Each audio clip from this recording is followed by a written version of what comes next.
বামফ্রন্ট সরকার যখন ছিল প্রতি বছর এসএসসি হতো, প্রতি বছর নিয়োগ হতো।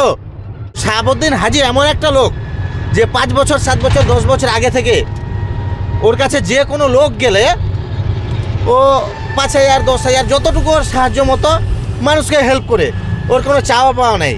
এইবার বাংলার মুখ্যমন্ত্রী হিসেবে কাকে দেখতে চাইছো আর কি? তৃণমূল বাদে যে কোনো দলকে। কেন? কারণ তৃণমূল এমন একটা দল হ্যাঁ, বলছে লক্ষ্মীর ভাণ্ডার দিচ্ছি, এটা দিচ্ছি, সেটা দিচ্ছি, কিন্তু আমাদের যুব সমাজকে, শিক্ষিত যুব সমাজকে ধ্বংসের পথে নিয়ে যাচ্ছে, শিক্ষা এবং স্বাস্থ্যকে ধ্বংসের পথে নিয়ে যাচ্ছে। 10 বছর 12 বছর পরে এক একটা নিয়োগ হচ্ছে এসএসসি প্রাইমারি।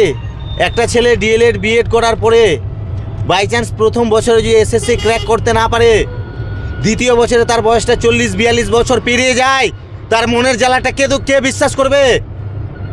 বামফ্রন্ট সরকার যখন ছিল প্রতি বছর এসএসসি হতো, প্রতি বছর নিয়োগ হতো।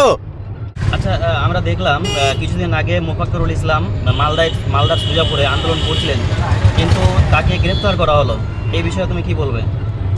দেখেন, মোফাক্করুল ইসলাম, ওকে আমার এমনিতে, যেটা সত্যি কথা, এমনিতে অ্যাডভোকেট হিসাবে অতটা পছন্দ না, কিন্তু বাট ও ওখানে যেগুলো কথা বলেছে, খারাপ কথা বলেনি। ও কোনো পলিটিক্সের কথা বলেনি, কোনো জাতির কথা বলেনি। ও একটা জনসাধারণের জন্য, জনগণের জন্য যে এসআর হচ্ছে, মানুষের ভোট ডিলিট হয়ে গেছে, এটার জন্য আন্দোলন করছিল। ও ভালো কাজ করছিল, ওকে গ্রেপ্তার করাটা উচিত হয়নি, এটা আমার ব্যক্তিগত মতামত। করণদিঘিতে আমরা দেখছি তীরমুখী লড়াই আজকে চলছে আর কি। হ্যাঁ, কি মনে হয়? না, এটা ভুল, একবারে সরাসরি ভুল। করণদিঘিতে কোনো তৃণমুখী লড়াই হবে, তৃণমুখী লড়াই হবে, সরি, ঠিক, কিন্তু এখানে জিতবে সিপিএম প্রার্থী, নবনিযুক্ত সিপিএম প্রার্থী হাজী শাহাবুদ্দিন সাহেব। উনি বিশিষ্ট সমাজসেবী লোক এবং শিল্পপতি লোক। উনি তো মানে মানুষ যা কিছু করে, মানুষের একটা ভাবনা থাকে যে আমি আগামীতে নেতা হব, আমাকে কি করতে হবে, আমাকে ব্যাপারটা হচ্ছে মানুষের হেল্প করতে হবে। হেল্প বলতে কীরকম হেল্প? কোনো জিনিস বিতরণ করতে হবে, এটা সেটা করতে হবে, এটা করতে হবে।